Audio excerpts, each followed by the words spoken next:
Eğer de kaysi bir pende dua kıla turgan bolsa, biroq ekin nerseden alыс bolsa deydi ошол duasında. Al kaysi dese çoң күнөөлөрдөн alыс bolsa, ekинчиси туугандары менен катышпай коюу деген, туугандары менен үзүл-кесил болуу деген күнөөдөн алыс болгон болса, демек Аллах Таала үч нерсенин бирөөсүн сөзсүз берет дейт. Эгер дуа кылган адамда çoң күнөөсү жок, туугандары менен мамилеси жакшы, баягы жерде эч бир туугандары менен урушталашкан эмес, демек үч нерсенин бирөөсү берилет ошол дуа кылган адамга дейт.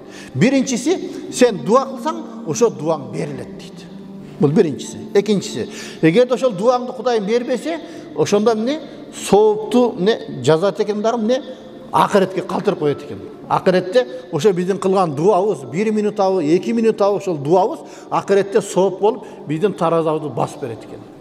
Эгер акыретке калтырбаса, анда ошо канча дуа кылсак, дуа кылганчалык өлчөмдө биздин күнөөлөрүбүз кечирилет экен.